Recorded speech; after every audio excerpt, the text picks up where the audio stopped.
Jerry, and welcome back to Marshall Gold Discovery State Historic Park here in Coloma, California. Today we are here at the Native American grinding rock, or the Chaussee. This rock was used for hundreds, if not thousands of years by generations of Nisenan who lived in this valley. In fact, the name of our town, Coloma, comes from a Nisenan word meaning beautiful valley.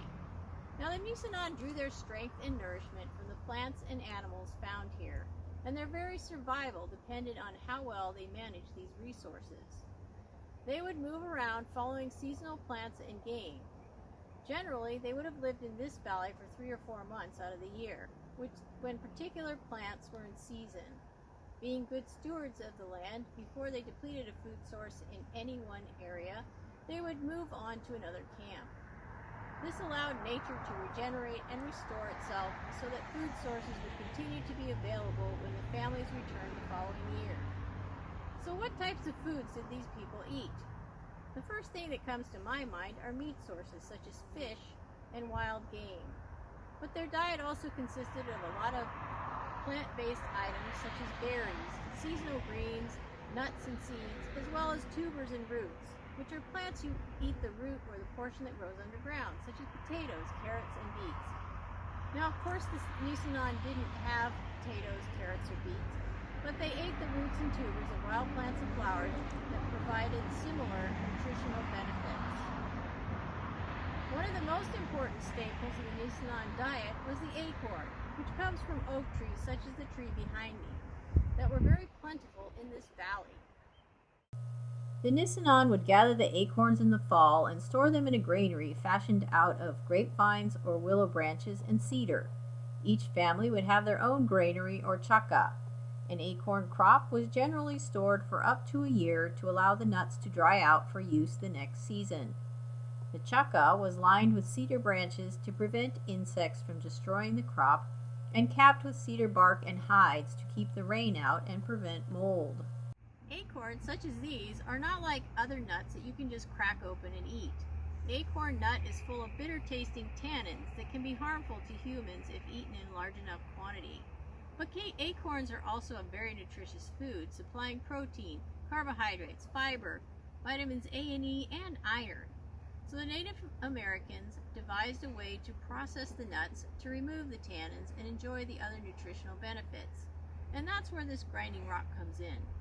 But instead of me trying to describe a process that I have never witnessed, I am going to refer to the diary of a miner named John Doble, who stumbled across a group of women working at a grinding rock in 1852.